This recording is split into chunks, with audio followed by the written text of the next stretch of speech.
E aí eu vou te perguntar, né, como pré-candidato e tal, como cara que vai disputar este espaço, embora em nível estadual, o que você tá achando disso aí? O que São Paulo vai fazer, cara?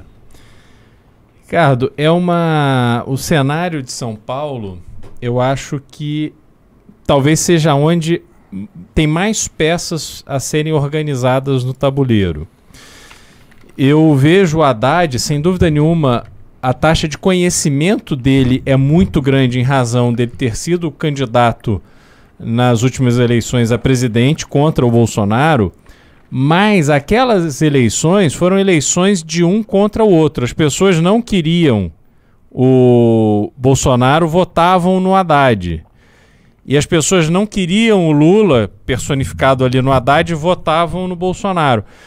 Porque o Haddad vinha de uma derrota na sua campanha de reeleição como prefeito da capital. Derrota fragorosa. Fragorosa. Ele foi muito mal na prefeitura e, infelizmente, a cidade não engrenou uma sequência de boas administrações depois disso, porque a gente teve Dória eleito, que saiu um ano e meio depois para ser candidato ao governo. Depois assume o Bruno Covas com uma saúde que foi se fragilizando ao longo da gestão dele na prefeitura.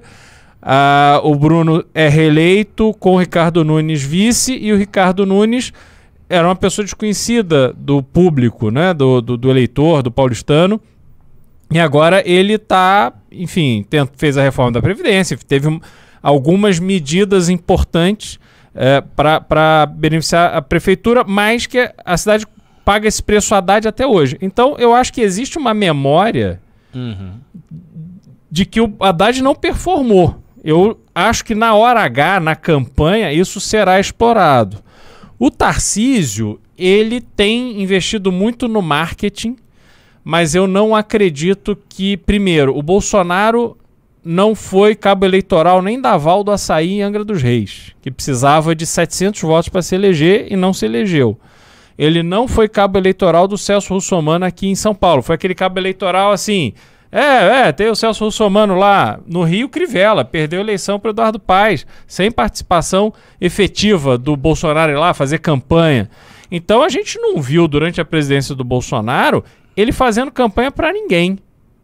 Até o Hélio Negão, em 18, ele foi eleito porque ele passou a aparecer o tempo todo ao lado do Bolsonaro, mas não é que havia ali, né, um tipo de estratégia, não foi isso que aconteceu.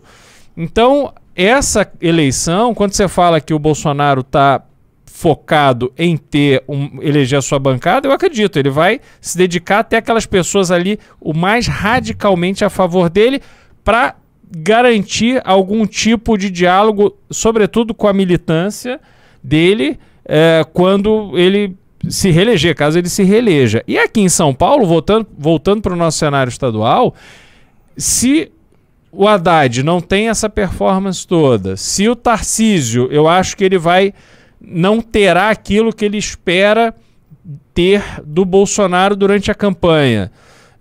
O França vem para tumultuar o cenário ali para os eleitores do Rodrigo Garcia. E o Rodrigo Garcia, que tem a máquina na mão, tem um volume, centenas de prefeitos que estão no PSDB ou nos partidos coligados, eu acho que ele ainda guarda a maior munição para crescer ao longo da campanha. Ele assume o governo agora no dia 2, acredito que ele já tenha e se viabilizar. Vamos ver se ele combinou isso bem com os eleitores. Essa é a grande dúvida. Eu acho que hoje o voto, em razão da internet, não é mais aquele voto de cabresto do prefeito. O prefeito sinaliza, a população vai atrás. Acho que hoje já não é mais isso. Agora, os prefeitos têm um peso. Vamos ver, vamos saber que peso é esse. E aí você olha para as outras candidaturas, eu não acredito nesse percentual. A Renata Abreu aparecendo num cenário com 7%, eu não vejo ela, e isso eu não estou fazendo um julgamento da Renata como política, como pessoa, mas estou simplesmente avaliando ela nesse cenário. Ela não me parece ser aquela pessoa que é uma opção natural de 7% dos eleitores de São Paulo neste momento, quando o Rodrigo Garcia, que está ali no governo trabalhando esse projeto há anos, está com 3. Eu não vejo isso. Mas não acredito também que ela será candidata, porque ela tem uma reeleição a deputada muito forte. Né? Ela presidente do partido, do Podemos, que foi fundado pelo pai dela. Obviamente, ela sentando numa cadeira ali na Câmara, ela tem muito mais condição de lidar com a sua bancada. Então, esse é o cenário. E aí falaram aqui do Vinícius Poit. Eu não sei qual será a posição do MBL, mas eu também não acredito que uma candidatura do Novo vai surgir como surgiu o Zema em Minas. Acho isso praticamente impossível. Eu também. Não acredito que isso vai acontecer aqui em São Paulo. Então, essa estrutura do Novo hoje não é uma estrutura para ter o resultado que teve em 2018. Eu não acredito nisso. E aí o papel da Assembleia que será eleita, eu acredito que o MBL vai fazer de São Paulo tenha na sua Assembleia Legislativa um mero cartório do Poder Executivo, aonde esquerda, centro e direita se reúnem para se beneficiar das benesses do Poder Executivo, dos cargos e das verbas e dos apoios, etc. E simplesmente a Assembleia passa em branco. Né? Então, assim, você não tem um grande projeto discutido na Assembleia Legislativa esse ano, salvo a redução de salário, que foi um marco no Brasil, proposta pelo Arthur Duval durante a pandemia. Mas, fora isso, a Assembleia está sendo... tem ali a sua repercussão em torno de assuntos completamente marginais no sentido do seu objetivo central, que foi o assédio do Cury em cima da Isapena, o deputado que xingou o Papa, o Arthur, que, enfim, fez o que fez e agora está aí sofrendo as consequências. Isso não tem nada a ver com a atividade legislativa. É preciso se resgatar a importância e o foco, o objetivo principal da Assembleia. Eu acho que é isso que tem que acontecer. Porque seja o governo que for, você terá ali uma atuação para efetivamente fiscalizar o Executivo, para propor leis dentro daquilo que se acredita ser o caminho que São Paulo precisa seguir, porque a gente não pode continuar convivendo com essas diferenças que existem dentro do próprio estado de São Paulo, seja na área de habitação, desenvolvimento econômico e tal. Então, assim, não pode ter área de Ribeirão Preto, a área do Vale do Ribeira. Isso não entra na minha cabeça. Isso, para mim, é uma coisa assim que tem que gerar indignação. E não gera. Né? Então, enfim, é a minha leitura desse cenário hoje. Eu concordo. Eu acho que você fez uma leitura muito boa. Eu só queria adicionar um elemento a mais, que é a situação do Moro. A situação do Moro com isso fica mais difícil ainda. Por quê? Porque o Moro precisa de um palanque em São Paulo. São Paulo é o maior eleitorado do Brasil. São Paulo tem o quê? 44 milhões de pessoas? Por aí. Por aí, né? Ou seja, isso aí a gente está falando de 1/5 da população inteira do país está em São Paulo. Portanto, voto, é 1/5 do Brasil em termos de voto. É muito voto. E o Moro vai ter muita dificuldade, porque se a Renata não for candidata, e você está fazendo uma análise, não, ela não deve ser candidata, porque ela tem uma cadeira quase certa como deputada federal, e é uma análise toda correta. O Moro vai ter ele vai ter qual palanque? Porque o Garcia ele não vai ter, porque o Garcia está com Dória. Garcia é Dória. Haddad é Lula. Boulos é Haddad, que é Lula.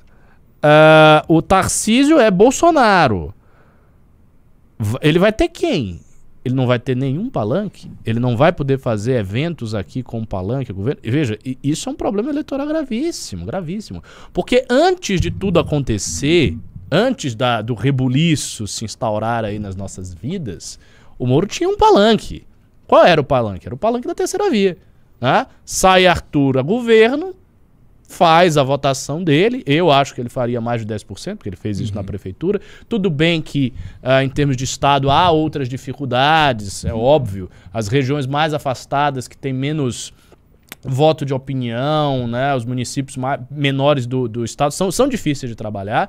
Mas, assim, em toda a região da cidade de São Paulo e a zona urbana de São Paulo, a grande São Paulo, o Arthur seria muito bem votado. Ele ia ter muito voto. Ricardo, eu acho que a maior parte dos votos dele para a Assembleia em 2018 foi do interior. Foi do interior. Foi do interior. Pois é, então o Beraldo já trouxe uma informação contrariando minha intuição.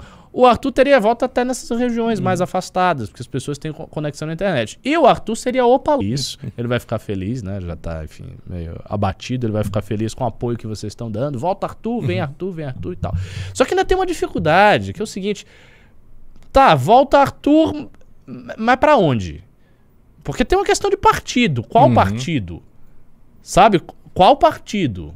Né? O PSDB tem o dele, o PT tem o dele, os partidos menores já estão se coligando, o Bolsonaro tem o partido dele, União Brasil vai para o Garcia. Veja, você tem um movimento inteiro de partidos que estão com os seus candidatos. O que havia de extraordinário antes era um alinhamento. Podemos Moro, Podemos Arthur. Ou seja, você tem uma linha ali que é traçada desde os pré-candidatos a estadual, federal, governador e presidente.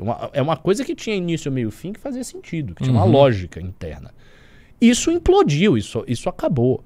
E, sendo bem franco, eu acho que isso acabou por, a meu ver, por uma certa precipitação da campanha do Moro e do próprio Moro, que eu acho que não deveria ter sido tomada. Que foi aquele news fatídico em que eu estava aqui com o Beraldo, suportando muitas críticas muito duras, porque veio um monte de gado, veio um monte de esquerdista aqui nos pressionar. Diz aqui, eu sei que eu falei um negócio, até fizeram um corte, que eu disse que eu achava uma bobagem o que ele falou, né? E fizeram um corte e divulgaram esse corte maliciosamente e tal. Bom, o fato é, a gente estava no news e o Moro fez uma carta rompendo a porra toda e, assim, implodindo um palanque, que foi, assim, botou uma dinamite no palanque e o palanque explodiu por conta desse negócio do Arthur. Então você não tem um palanque. Ele não tem mais um palanque.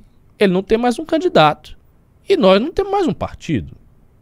Quer dizer, temos um partido. A gente não tem mais um partido para ter um candidato ao governo. A candidatura Dória e a candidatura Moro terão que se unir. Exato. Né? Vai ter que... Para que isso até resolva essa questão do palanque em São Paulo, que é essencial. Mas você olha para o Rio de Janeiro, por exemplo, ninguém tem palanque lá. Nem Moro, nem PSDB. Você olha para Minas Gerais.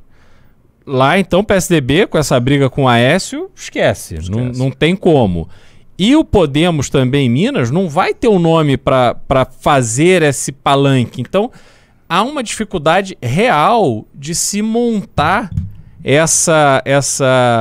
de se estruturar uma campanha para a terceira via nos modos tradicionais.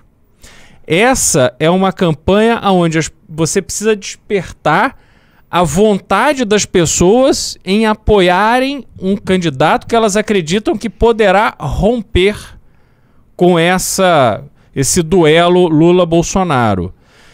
E se você não trabalhar isso com muita inteligência, com muita esperteza, não nos mesmos moldes que Bolsonaro fez, porque Bolsonaro surfou uma onda que não existe mais, mas você não conseguirá fazer, sobretudo porque o orçamento, tanto do PSDB quanto do Podemos, é muito limitado para isso, você não conseguirá fazer uma caminhada de sedução com as bases tradicionais da política.